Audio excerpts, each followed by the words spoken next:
नमस्कार दोस्तों, स्वागत है आपका आपके यूट्यूब चैनल कर स्टडी IQ में। आज हम 30 अगस्त 2020 की नेशनल करंट अफेयर करेंगे, जो आने वाले दिल्ली पुलिस एग्जाम्स और ऑल गवर्नमेंट एग्जाम के लिए अति महत्वपूर्ण है। और इस वीडियो की PDF वीडियो के नीचे डिस्क्रिप्शन में मिलेगी। पर पहला प्रश्न है, हाल ही में टेनिस इतिहास की किस सफल पुरुष युगल जोड़े ने टेनिस से संन्यास लेने की घोषणा की है? उसने Mike Bryan, Bob Bryan, Eddie Murray, A and B दोनों। इसका सही आंसर है ए एंड बी दोनों। टेनिस इतिहास की सबसे सफल पुरुष युगल जोड़ी माइक ब्रायन और बॉब ब्रायन ने टेनिस से संन्यास लेने की घोषणा कर दी है। इन भाइयों की जोड़ी ने 26 सीजन में 119 ट्रॉफियों के साथ ओपन रिकॉर्ड पर अपना कब्जा जमाया है, जिसमें सभी 4 ग्रैंड स्लैम, सभी 9 ATP मास्टर्स के साथ ओलंपिक स्वर्ण पदक भी शामिल हैं। ब्रायन बंधुओं की पहली बड़ी सफलता 2003 फ्रेंच ओपन में आई, जिसके बाद वह 8 सितंबर 2003 को ATP डबल्स रैंकिंग में नंबर 1 स्थान पर पहुंच गए, और जिस पर वह लगभग 438 सप्ताह तक बने रहे। अगला प्रश्न है, हाल ही में विश्व जल सप्ताह कब से कब तक मनाया गया? 24 अगस्त से 28 अगस्त तक, 20 अगस्त से 24 अगस्त तक, 22 अगस्त से 26 अगस्त तक, 27 अगस्त से 31 अगस्त तक। इसका सही आंसर है 24 अगस्त से 28 अगस्त तक। विश्व जल सप्ताह 2020 घर पर 24 अगस्त से 28 अगस्त 2020 तक मनाया जाएगा। विश्व जल सप्ताह 2020 का मुख्य विषय water and climate change accelerating action है। विश्व जल सप्ताह 1991 के बाद स्टॉकहोम इंटरनेशनल वाटर इंस्टीट्यूट द्वारा आयोजित एक वार्षिक वैश्विक कार्यक्रम है, जो पृथ्वी के पानी के मुद्दों और इससे जुड़े अंतर्राष्ट्रीय विकास के संबंधित समस्याओं को दूर करने के लिए है। कोविड-19 महामारी के कारण वर्ल्ड वाटर वीक 2020 को वर्चुअल फॉर्मेट में 24 से 28 अगस्त के बीच आयोजित कर रहा है। SIII के कार्यकारी निदेशक हैं तोरगनी होलंग्रीन। इसका मुख्यालय स्टॉकहोम स्वीडन में है। अगला प्रश्न है, हाल ही में लिखी गई पुस्तक क्रिकेट ड्रोना के लेखक कौन है? मर्सनचरी अय्यर, आनंद वासु, सुधा मूर्ति, इनमें से कोई नहीं। इसका सही आंसर है आनंद वासु। प्रसिद्ध खोज वासुदेव जगन्नाथ परांजपे अथवा वासु परांजपे पर लिखी गई पुस्तक क्रिकेट ड्रोना का 2 सितंबर 2020 को विमोचन किया जाएगा। यह पुस्तक वासुदेव जगन्नाथ परांजे के बेटे और वर्तमान राष्ट्रीय चयनकर्ता जतीन परांजे के साथ मिलकर क्रिकेट पत्रकार आनंद वासु द्वारा लिखी गई है, और इसे पेंगुइन द्वारा प्रकाशित किया गया है। पुस्तक के बारे में, इस पुस्तक में गावस्कर, तेंदुलकर, राहुल द्रविड़ और रोहित शर्मा जैसे भारत के महान क्रिकेटरों के करियर को आगे बढ़ाने में परांजपे के प्रभाव के बारे में बताया गया है। यह पुस्तक उन लोगों द्वारा काफ़ी अहम होगी जिन्होंने अपने करियर में कभी न कभी वासुदेव परांजपे के साथ रहे हैं। इस पुस्तक में सचिन तेंदुलकर, राहुल द्रविड़ और सुनील गावस्कर के निबंध भी हैं। अगला प्रश्न है, हाल ही में किस आयोग ने लाइटस्टोन ग्लोबल फंड की ओर से लाइटस्टोन फंड SA द्वारा कुछ इक्विटी हिस्सेदारी के अधिग्रहण को अपनी मंजूरी दे दी? भारतीय प्रतिस्पर्धा आयोग, नीति आयोग, सांस्कृतिक आयोग, इनमें से कोई नहीं। इसका सही आंसर है भारतीय प्रतिस्पर्धा आयोग ने। भारतीय प्रतिस्पर्धा आयोग ने लाइटस्टोन ग्लोबल फंड की ओर से लाइटस्टोन फंड SA द्वारा कुछ इक्विटी हिस्सेदारी के अधिग्रहण को अपनी मंजूरी दे दी है। प्रतिस्पर्धा अधिनियम 2002 की धारा 31(1) के तहत Lightstone Fund SC91 Streets Media Technologies Private limited, Ascent health and wellness solutions private Limited, API Holdings Private Limited, Aahan Commercial Private Limited और लोक प्रकाश विद्या प्राइवेट लिमिटेड में लाइटस्टोन ग्लोबल फंड कुछ इक्विटी हिस्सेदारी का अधिग्रहण करेगा। उपयुक्त कंपनियों के बारे में जानकारियाँ।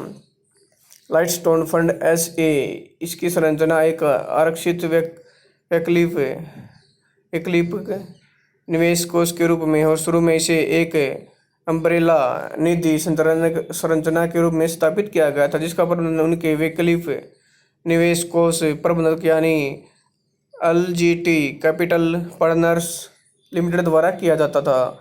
API Holdings Private limited Bharat में निगमित एक कंपनी है और इसको कोई व्यवसाय नहीं करती है।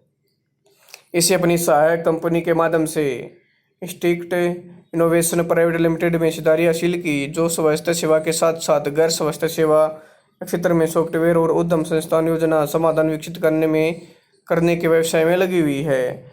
Ascent health and wellness solutions private limited Ascent Bharat में निगमित एक कंपनी है जो सीधे या अपनी सहायक कंपनियों के माध्यम से देश स्तर पर काम कर रही है। यह थोक B2B बिक्री और दवा के वितरण, FMCG और न्यूट्रास्यूटिकल उत्पादों को नकद उधार पर बिक्री करने का कारोबार करती है। 91 streets Media Technologies Private limited Bharat में निगमित कंपनी है जो सीधे या अपनी सहायक कंपनियों के माध्यम से पूरे भारत में कारोबार संचालित करती है। प्लेटफॉर्म विकसित करने के लिए आवश्यक तकनीक और बौद्धिक संपदा की मालिक है। भारतीय प्रतिस्पर्धा आयोग के अध्यक्ष अशोक कुमार गुप्ता। हमारा अगला प्रश्न है, हाल ही में किसने अपने कंसल्टेंट्स, ठेकेदारों और रियायतों के लिए एक पारदर्शी और व्यापक निष्पादन रैंकिंग प्रणाली बनाने के लिए विक्रेता निष्पादन मूल्यांकन प्रणाली विकसित की है? DRDO, NHAI, इसरो, उपयोग से भी। इसका सही आंसर है NHAI।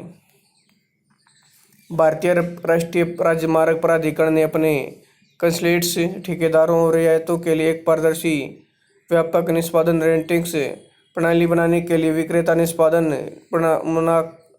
मूल्यांकन प्रणाली विकसित की है। इसके अलावा NHAI ने विभिन्न NHAI परियोजना के लिए विक्रेताओं के प्रदर्शन को ट्रैक करने के लिए विक्रेताओं के पोर्टल आधारित उद्देश्य मूल्यांकन की भी शुरुआत की है। इस पोर्टल पर विक्रेताओं को स्वयं मूल्यांकन करना होगा। उनके द्वारा निष्पादित की जा रही परियोजना गतिविधियों से संबंधित दस्तावेजों को अपलोड करना आवश्यक है। NHAI इस डेटा का मूल्यांकन करेगा और विक्रेताओं के लिए रेटिंग तैयार करेगा और जिससे उनके साथ साझा किया जाएगा।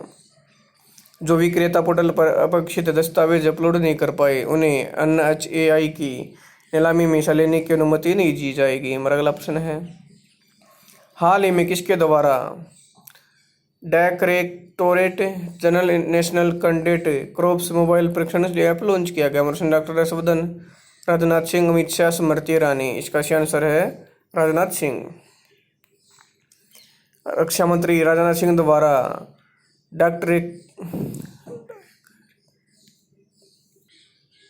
Directorate general national candidate corps mobile परीक्षण ऐप लॉन्च किया गया है। यह मोबाइल परीक्षण ऐप NCC कैंडिडेटों के देशव्यापी ऑनलाइन परीक्षण के संचालन में सहायता करेगा जो कोरोना द्वारा लगाए गए प्रतिबंधों के कारण प्रतिकूल रूप से प्रभावित हुआ है। DGNCC मोबाइल परीक्षण ऐप का उद्देश्य NCC कैंडिडेटों को एक प्लेटफॉर्म पर समस्त प्रशिक्षण सामग्री उपलब्ध कराना है। इससे NCC प्रशिक्षण के संचालन को भी बढ़ावा मिलेगा। इस विकल्प का उपयोग करने के लिए कोई भी कैंडिडेट प्रशिक्षण सिलेबस के बारे में प्रश्न पूछ सकता है और उसका उत्तर योग्य इंस्ट्रक्टरों के एक पैनल पर द्वारा दिया जाएगा। महानिदेशक राष्ट्रीय candidate core lieutenant general Rajiv Chopra. हमारा अगला प्रश्न है, हाल ही में किसी आयोग द्वारा राष्ट्रीय स्तर पर दृढ़ सहयोग एशिया के लिए परिवहन पहल भारत घटक की वर्चुअल रूप से शुरू किया जाएगा? नीति आयोग, सांस्कृतिक आयोग, भारतीय प्रतिस्पर्धा आयोग, इनमें से कोई नहीं। इसका सही आंसर है नीति आयोग। नीति आयोग द्वारा राष्ट्रीय स्तर पर दृढ़ सहयोग एशिया के लिए परिवहन पहल भारत घटक की वर्चुअल रूप से शुरू किया जाएगा। यह भारत में गैर कार्बनिकृत परिवहन के लिए हितधारकों के लिए संवाद मंच की शुरुआत भी करेगा। साथ ही नीति आयोग NDC-TIA की भारत घटक के कार्यान्वयन का भागीदार भी होगा। NDC-TIA इंडिया कंपोनेंट भारत की परिवहन चुनौतियों के बारे में जानकारी देंगे और वे कैसे CO2 कटौती की चुनौतियों को संबोधित करेंगे। यह GHG उत्सर्जन में कमी के उपायों पर तकनीकी सहायता भी प्रदान करेगा। NDC-TIA जर्मनी के पर्यावरण, प्रकृति संरक्षण और परमाणु सुरक्षा मंत्रालय की अंतर्राष्ट्रीय जलवायु पहल का समर्थन प्राप्त है। 4 साल की अवधि वाले इस कार्यक्रम का उद्देश्य भारत, वियतनाम और चीन में परिवहन को कम करने के लिए एक व्यापक दृष्टिकोण को प्रोत्साहित करना है। नीति आयोग के मुख्य कार्यकारी अधिकारी हैं अमिताभ कांत। हमारा अगला प्रश्न है, हाल ही में गेल से ही का निधन हो गया है, वे कौन थे? लेखक, इतिहासकार, गायक, इनमें से कोई नहीं। इसका सही आंसर है लेखक, पत्रकार, कमेंटेटर और पॉप सोशोलॉजिस्ट गेल शाही का निधन हो गया है। उनकी सबसे अधिक बिकने वाली पुस्तक पैसेज पैराडिटेबल करेजेज ऑफ एडल्ट लाइफ 1976 में प्रकाशित हुई थी। शाही को मिले सम्मानों में national magazine award, Anisfield Wolf book award और अमेरिकन साइकोलॉजिकल एसोसिएशन का एक प्रशस्ति पत्र भी शामिल है। हमारा अगला प्रश्न है, हाल ही में किसने अंतरिक्ष अनुसंधान को बढ़ावा देने के लिए अपनी तरह का पहला नवाचार और incubation centre VSSU2 space innovation centre स्थापित करने के लिए एक समझौता ज्ञापन पर हस्ताक्षर किए? हमारे इसरो, VSSUT, DRDO एंड भी दोनों। इसका सही आंसर है A एंड B दोनों। भारतीय अंतरिक्ष अनुसंधान संगठन इसरो और वीर सुरेंद्र साई प्रौद्योगिकी विश्वविद्यालय VSSUT ने अंतरिक्ष अनुसंधान को बढ़ावा देने के लिए अपनी तरह का पहला नवाचार और incubation centre VSSUT space innovation centre स्थापित करने के लिए एक समझौता ज्ञापन पर हस्ताक्षर किए हैं।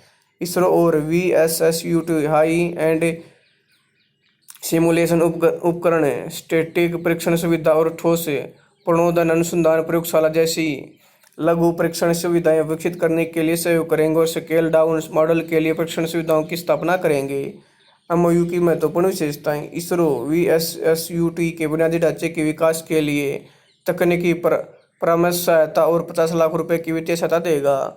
VSSIC अंतरिक्ष प्रौद्योगिकी में नवीनतम वैश्विक तकनीकों का पता लगाएगा और भारत को लाभान्वित करने वाली संबंधित परियोजना को लाएगा। इसरो को थुम्बा, श्रीहरिकोटा और या बालासोर सुविधाओं के सीमित उपयोग में आसानी होगी। इन सुविधाओं में सभी प्रकार की सुरक्षा प्रणालियां होंगी जो VSSIC के भविष्य में लगने वाले रॉकेटों के परीक्षण में के लिए आवश्यक है। इसरो के अध्यक्ष हैं KS शिवम। इसका मुख्यालय बेंगलुरु कर्नाटक में। VSSU2 के कुलपति हैं अटल चौधरी। इसका मुख्यालय है संबलपुर उड़ीसा में। मेरा अगला प्रश्न है, हाल ही में महिला समानता दिवस 2020 कब मनाया गया? 26 अगस्त, 23 अगस्त, 28 अगस्त, 29 अगस्त। इसका सही आंसर है 26 अगस्त को। अमेरिका में 26 अगस्त को अमेरिकी महिलाओं को मिले मतदान के संबंधित अधिकार को चयनित करने के लिए महिला समानता दिवस की 100वीं वर्षगांठ मनाई गई। महिला समानता दिवस को अब महिला सशक्तिकरण के बारे में जागरूकता को प्रोत्साहित करने के लिए और फैलाने के लिए दुनिया भर में मनाया जाता है। महिला समानता दिवस का इतिहास, अमेरिकी संविधान में 19वां संशोधन 1920 में अपनाया गया था। यह कानून अमेरिका में नागरिकों के लिंग के आधार पर मतदान के अधिकार को खत्म करता है। महिला समानता दिवस पहली बार 1972 में मनाया गया था। राष्ट्रपति रिचर्ड निक्सन ने इस दिन को पहली आधिकारिक उद्घोषणा की थी। तब से प्रत्येक वर्ष 26 अगस्त को महिला समानता दिवस के रूप में मनाया जाता है। दोस्तों, अगर आपको यह वीडियो पसंद आई तो मेरे YouTube चैनल कृषि DIQ को लाइक करें, इस चैनल को सब्सक्राइब करो, इसके बेल आइकन को दबा दें ताकि आने वाली हर एक वीडियो का नोटिफिकेशन आपको टाइम पे मिलता रहे। धन्यवाद दोस्तों।